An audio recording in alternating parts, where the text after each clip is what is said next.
مشتری که پف داره چشماش، افتادگی پلک داره و سن بالایی داره، چه افکت اکستنشن موجه‌ای رو انتخاب کنیم که چشماش لیفت بشه به بالا، پفو بپوشونه و در عین حال طبیعی هم باشه؟ 100% افکت سنجابی. افکت سنجابی یه افکت فوق‌العاده پرکاربرد برای کسایی که یک کوچولو سنشون بالاتره، چشمای پفداری دارن و افتادگی پلک دارن که به روش‌های مختلفی میتونیم انجامش بدیم. سلام، من غزل صالحی ام و توی این ویدیو میخوام تمام نکات افکت سنجابی رو بهتون آموزش بدم. بریم که آموزشش رو روی تخته بهتون بگم.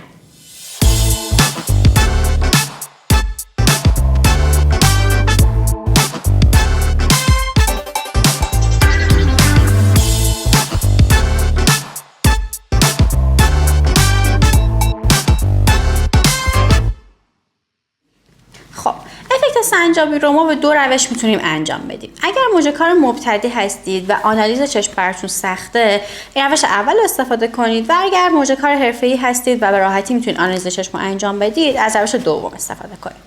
خب برای کشیدن مپ افکت سنجابی ابتدا و انتهای چشم رو مشخص میکنیم. داخل و بیرون هم مینویسم که بدونید این داخل چشمه و اوت بیرون چشمه. میام چشم رو به صورت تقریبی به 3 قسمت تقسیم میکنم. گوشه داخلی،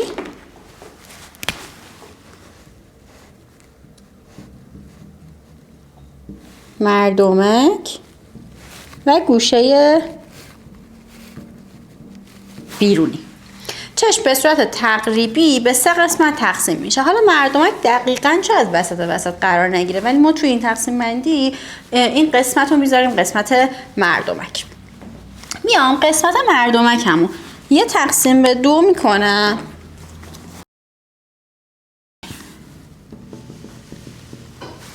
و سایز بلندم رو میذارم اینجا که حدوداً میشه گفت محدوده آرک ابروه که بیشترین پفی هم که چشم مشتری ها داره توی همین قسمت قرار گرفته.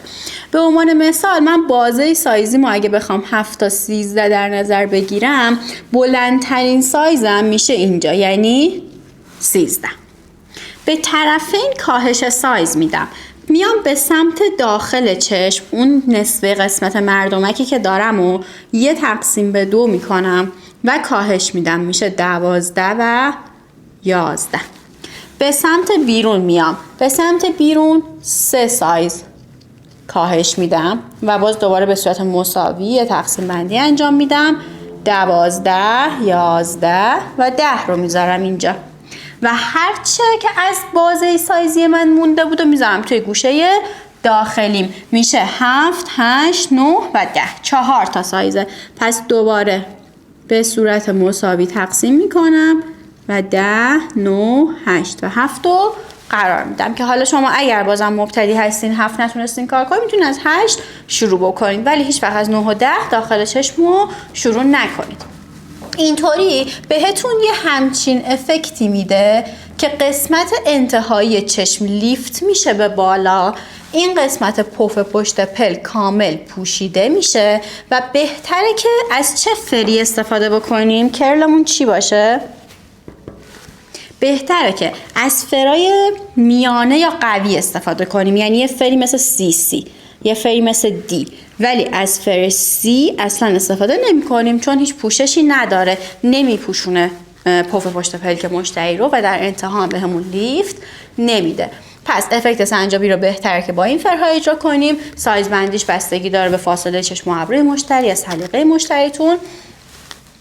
و روش دوم، خب روش دوم برای موجه‌کارای حرفه‌ایه که میتونن آنالیز چشم رو انجام بدن و تا حالا زیاد این کار رو انجام دادن و براشون راحت تره. شما به صورت مستقیم با چشم باز که مشتری نگاه میکنید، میاین از انتهای چشم،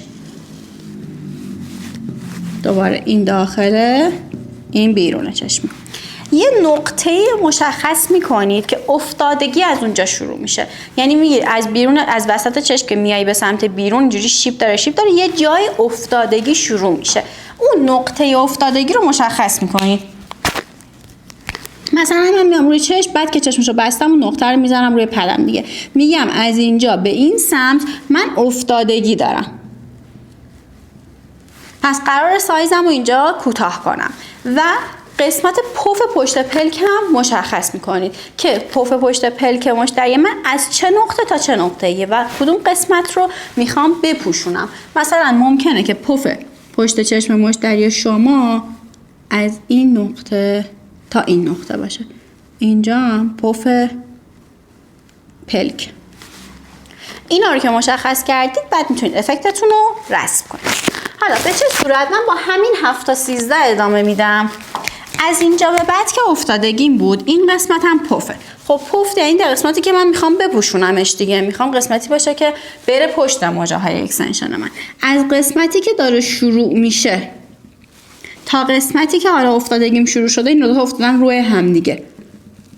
من میام سایز بلنده رو قرار میدم و از اینجا که افتادگی شروع شده میام کاهش سایز میدم. حالا کاهش سایز من چقدر باشه؟ 1 سایز، 2 سایز، 3 سایز، 4 سایز، بستگی به میزان افتادگی داره. هر چقدر که میخواید لیفتتون بیشتر بشه، میزان کاهش سایزتون رو بیشتر میکنید. معمولا برای کسایی که حالا چشم صافی دارن یه کوچولو رو به پایین 2 سایز کاهش میدیم.